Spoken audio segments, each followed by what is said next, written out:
آیت سے شروع کر کے چند آیات ہم پڑھیں گے. ان کے پاس قدم تقدیم السلام ہے وہ کے ساتھ بولے. کلام میں یوں لکھا ہے مطلب رسول کا پہلا خط پہلے باپ کی دوسرے باپ کی نامی آیت سے. لیکن تم ایک پاکیزہ نسل، شاہی کہنوں کا فرقہ، مقدس قوم اور ایسی امت ہو جو خدا کی خاص ملکیت ہے، تاکہ اس کی خوبیاں ظاہر کریں. جس نے تمہیں تاریکی سے اپنی عجیب روشنی میں بلایا ہے. پہلے تو کوئی امت نہ تھے مگر اب خدا کی امت ہو. تم پر رحمت نہ ہوئی تھی مگر اب تم پر رحمت ہو. خدا کے پاک اور مقدس کلام کے بولے بڑے سجانے پر خدا کی برکت. کلام پاک کا حصہ جو آج ہمارے سامنے پڑھا گیا ہے، یہاں وہ ایماندار، وہ مسیحی جو مسیح یسوع کی خاطر مختلف 5 اضلاع میں پراگندہ ہو گئے تھے اور مسیح کی خاطر دکھ اٹھائے. یہ دکھ ان کے اپنے ذاتی گناہوں کی وجہ سے نہیں تھے، بلکہ یہ دکھ مسیح کی خاطر تھے. جو کہ پاک کلام میں لکھا ہے کہ جتنے دینداری کے ساتھ زندگی گزارنا چاہتے ہیں وہ ضرور ستائے جائیں. ایک مسیحی کے لیے ستایا جانا ضروری ہے، اور ایک مسیحی ستائے جانے کے وسیلے سے مضبوط ہوتا ہے اور اپنے ایمان میں ترقی کرتا ہے. بائبل مقدس میں ایسے بہت سے ایمانداروں کی بہت بڑی فہرست ہے جو ستائے گئے، دکھ دیے گئے، لیکن وہ مسیح میں قائم رہے، اپنے ایمان کی بازی نہ ہارے. انہیں آرے سے چیرا گیا، شیروں کے آگے ڈالا گیا، آگ میں ڈالا گیا، لیکن وہ اپنے ایمان سے منحرف نہ ہو، وہ اپنے ایمان پر قائم رہے. اور ایک مسیحی کے لیے ستایا جانا ضروری ہے. یہ لوگ جو ایماندار اور مسیحی تھے یہ ستائے جا رہے تھے، یہاں تک کہ انہیں اپنے گھروں کو بھی چھوڑنا. یہ مختلف 5 اضلاع میں مسیح کی خاطر دکھ اٹھا رہے ہیں. جب یہ دکھ اٹھا رہے ہیں تو اس وقت انہیں حوصلے کی ضرورت ہے، تسلی کی ضرورت ہے، انکریجمنٹ کی ضرورت ہے، تاکہ یہ جانیں کہ جب ہم مسیح کی خاطر دکھ اٹھا رہے ہیں تو یہ دکھ جو ہم سہ رہے ہیں اس کا اجر کیا ہے، اس کا نتیجہ کیا ہے. کیونکہ جو کام بھی کوئی کرتا ہے اس کا رزلٹ اس کو ضرور ملتا ہے، اس کا اجر اس کو ضرور ملتا ہے. اور یہ دکھ اٹھا رہے تھے مسیح کی خاطر. اب پطرس رسول جب ان کو خط لکھتے تو ان کو تسلی دیتے، حوصلہ افزائی کرتے ہیں، کہتے ہیں کہ گھبراؤ نہیں، مضبوط رہو، قائم رہو. تمہاری آزمائش کی آگ جو بھڑکی ہوئی ہے خدا اس سے تمہیں نکالنے کی قوت اور قدرت رکھتا ہے. مضبوط بن جاؤ. اور پھر وہ ان کو حوصلہ دیتا ہے. اور کیا حوصلہ دیتا ہے کہ تم کیا ہو، تمہاری حیثیت کیا ہے.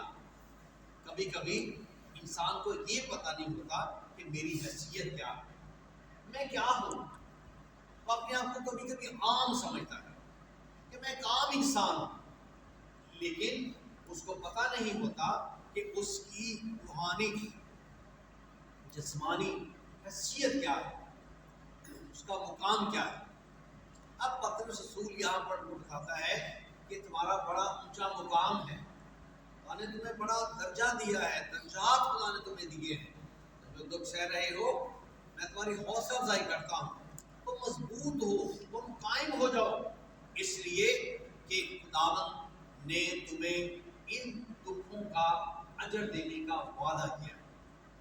وہاں پطرس رسول ان کو کیا کہتے ہیں، ان کو ٹائٹل بتاتے ہیں، عہدے بتاتے ہیں کہ تمہاری عہدے کیا، تم کیا ہو. تم ایک شاہی کانوں کا فرقہ ہو، شاہی کانوں کا فرقہ، تم شاہ ہو. اصل میں شاہ تو تم ہو، اصل میں شاہ تو مسیحی ہیں، لوگوں نے تو نام کے ساتھ ایسے ہی شاہ لگا رکھا ہے۔ اگر بائبل کا مطالعہ کریں، غور کریں، تو اصل میں شاہ کون ہیں؟ ایماندار ہیں، مسیحی ہیں۔ اور یہ شاہ پرانے نامے کے شاہ، یہ پیچھے بعد میں بات کریں گے، جب ہم نئے نامے کی بات کرتے ہیں تو نئے نامے میں رسول کہتا ہے، تو رسول فرماتے ہیں کہ تم شاہی کانوں کا فرقہ عام نہیں ہو، تم شاہ ہو، خدا نے تمہیں بڑا اونچا مقام دیا ہے، تمہیں بڑا اونچا درجہ دیا ہے، اور ایک مقدس قوم، ایسی قوم ہو جو مقدس ہو، جسے تمہیں پاک کیا ہے، چن لیا ہے، اور تاریکی سے نکال کر اپنے عجیب روشنی میں بلایا ہے۔ تمہیں تاریکی سے نکالا ہے، گناہوں سے نکالا ہے، اور عجیب روشنی میں داخل کیا ہے۔ پہلے تم کوئی امت نہ تھی، پہلے تم پر کوئی رحمت نہ ہوئی تھی، تم غیر قوم کے لوگ تھے، ان کے بتوں کے پیچھے جیسے کہ تم لے جاتا تھا تم جاتے تھے، اور مسیح نے تمہیں کیا کر لیا ہے؟ چن لیا ہے، ایک مقدس قوم بنایا ہے، شاہی کانوں کا فرقہ بنایا ہے، ایک برگزیدہ نسل ہو، عام نسل نہیں ہو، نسلیں تو زمین پر بہت سی ہیں، پر تم ایک ایسی نسل ہو جو برگزیدہ ہے۔ برگزیدہ لفظ فارسی زبان کے لفظ برگزیدن سے نکلا ہے، اس کا مصدر برگزیدن، برگزیدن سے لفظ برگزیدہ، چنے ہوئے، الگ کیے ہوئے لوگ، پاک کیے ہوئے لوگ، مقدس کیے ہوئے لوگ، جن پر خاص مور لگ گئی ہے کہ یہ میرے ہیں۔ یہ ٹائٹل جو پطرس رسول نئے نامے میں مسیحیوں کو پیش کر رہا ہے، اگر آپ پرانے عہد میں ان کا مطالعہ کریں تو یہی ٹائٹل اسرائیلیوں کو دیے گا۔ یہ خروج کی کتاب اس کا 19واں باب اس کی 6 آیت پڑھیں تو یہاں وہی ٹائٹل جو پطرس رسول ان ایماندار مسیحیوں کو دیتے ہیں، وہی ٹائٹل ہم یہاں پر پڑھتے ہیں کہ یہ ٹائٹل قرآن عہد نامے میں یہودیوں کو دے، اسرائیلیوں کو دے۔ خروج کی کتاب 19واں باب جو کی میں لکھا ہے کہ تم نے دیکھا کہ میں نے مصریوں سے کیا کیا کیا، اور تم کو گویا حکام کے پروں پر بٹھا کر اپنے پاس لے آیا۔ اب اگر تم میری بات مانو اور میرے عہد پر چلو تو سب قوموں میں تو میری خاص ملکیت ہے۔ اگر تم میری بات مانو، میرے حکم پر چلو تو تم کیا ہوگے؟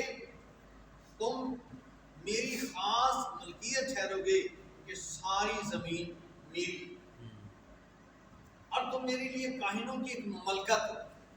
ادھر دیکھیں شاہی قانون کا فرقہ بتا رہا ہے، ادھر کہہ رہا ہے کاہنوں کی مملکت، سیم ٹائٹل جو پرانے عہد میں اسرائیل کے ہیں، نئے نامے کے ٹائٹل ایماندار و مسیحیوں کے، تو میرے لیے کاہنوں کی ایک ملکیت اور ایک مقدس قوم ہوگی۔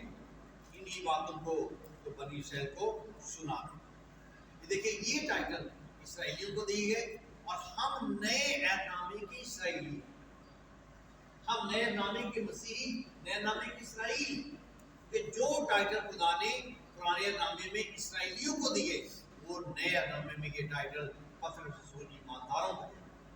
اور یہ تسلی ہے، یہ دلیری ہے کہ تمہارا مقام کیا ہے، تم ایسے ہی دکھ نہیں کھا رہے، تم ایسے آزمائشوں میں نہیں پھنسے ہوئے، خداوند نے تمہیں ایک بڑا مقام دیا، خدا نے تمہیں ایک بڑا درجہ دیا ہے، خدا نے تمہیں ایک بڑی عزت دی ہے، بڑا مقام دیا ہے۔ دکھ سہتے جاؤ، برداشت کرتے جاؤ، چلتے جاؤ، تاکہ ساتھ اس کے کاموں حکموں پر عمل کرتے رہو۔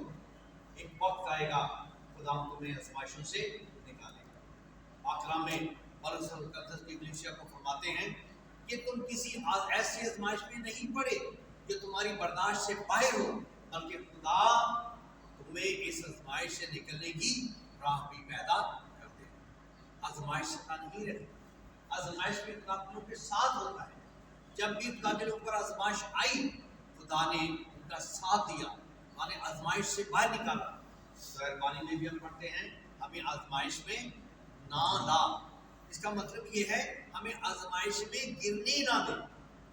آزمائش تو اوپر آ سکتی ہے، لیکن آزمائش میں قائم رہنے کا فضل دے، ہمیں گرنے نہ دے، ہم آزمائش میں قائم رہیں۔ جو یوسف پر آزمائش آئی پوتیفار کی بیوی کے وسیلے سے، لیکن اس آزمائش میں وہ قائم رہا، خدا نے نکلنے کی راہ بھی پیدا کر دی، وہ وہاں سے بھاگ گیا۔ بے شک اس سچائی کا اسے 2 سال جیل میں خمیازہ بھگتنا پڑا، لیکن آخر کار خدا نے اسے یہاں سے جب نکالا تو خدا نے اسے کتنا سرفراز کیا؟ وزیر خوراک کرا۔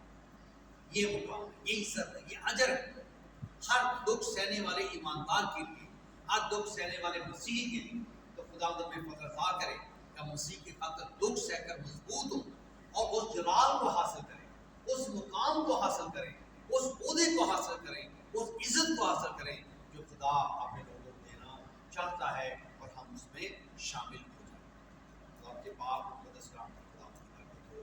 آئیے آپ آج کے کلام کے لیے اپنے سر کو جھکائیں اور خدا کے حضور میں شکر گزاری کی دعا